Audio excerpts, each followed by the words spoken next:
Magandang umaga po sa inyong lahat at live mula dito sa Pag-asa Weather Forecasting Center. Narito na ang lagay na ating panahon ngayong araw ng Lunes, December 8, 2025, solemnity po ng Immaculate Conception.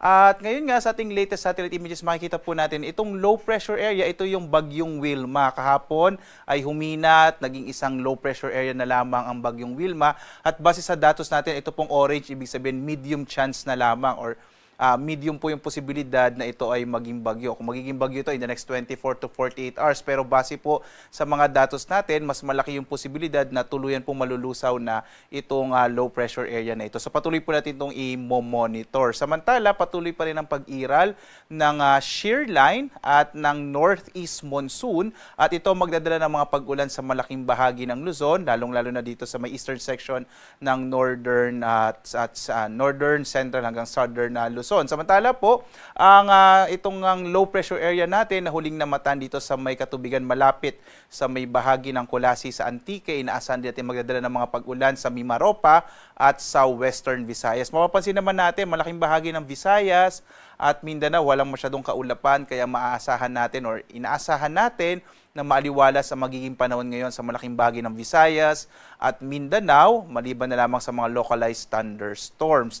Maliban nga sa monitor nating low pressure area, wala na tayong namamatang iba pang mga low pressure area o bagyo sa labas ng Philippine Area of Responsibility.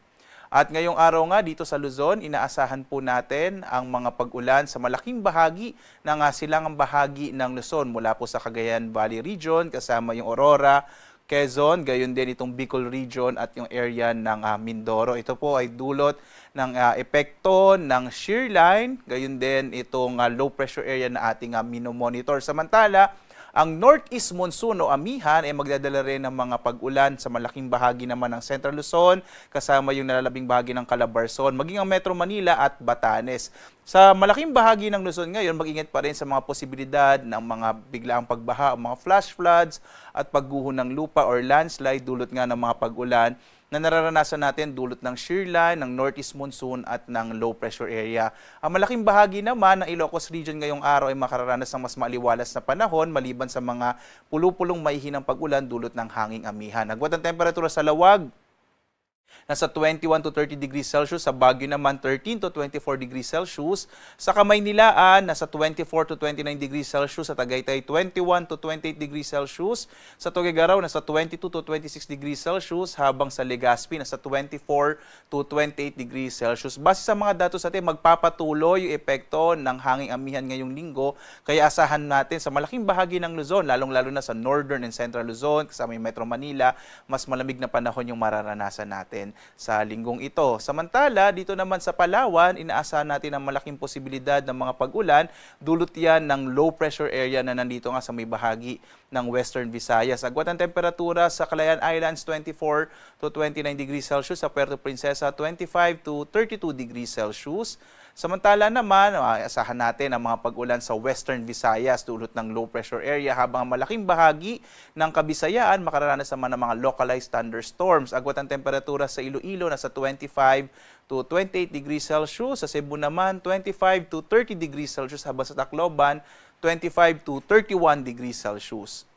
Malaking bahagi rin ng Mindanao ay makararanas ngayon ng mas maaliwalas sa panahon, bagamat posible pa rin yung mga localized thunderstorms, kadalasan sa hapon hanggang sa gabi. Agwat ang temperatura sa Zamboanga, 24 to 33 degrees Celsius. Sa Cagayan de Oro naman, 24 to 30 degrees Celsius. Habang sa Davao, 25 to 32 degrees Celsius.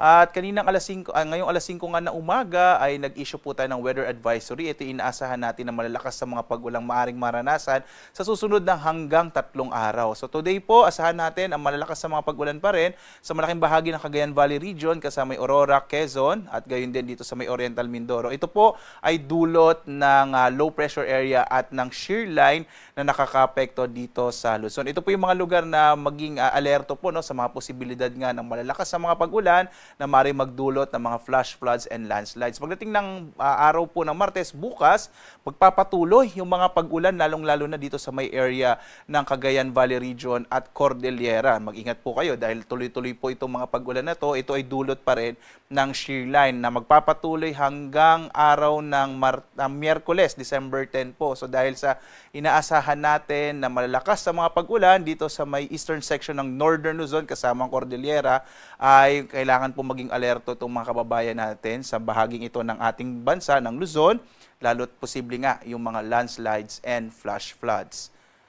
May nakataas pa rin po tayong gale warning sa lagay ng ating karagatan, partikular na dito sa may silangang bahagi ng Northern Luzon, partikular na itong silangang baybayin ng Cagayan. Ito po yung mga lugar ng Santa Ana, Gonzaga, Lalo, Gataran, Bagao, Peña Blanca, kasama yung Babuyan Islands, itong Babuyan Island at Camiguin Island. Inaasahan natin na magiging maalon yung karagatan, kaya delikado pa rin maglayag yung mga maliit sa sasakyan pandagat at mga bangka sa mga baybayin po ng Cagayan. Sa iba pang bahagi ng Luzon, inaasahan natin yung katamtaman hanggang sa maalong lagay ng ating karagatan, habang sa nalalabing bahagi ng ating bansa, banayad hanggang sa katamtaman yung inaasahan natin na magiging kondisyon ng ating karagatan. Samantala, ang ating araw ay sisikat mamayang 6:09 ang umaga at lulubog, ganap na 5:27 ng hapon.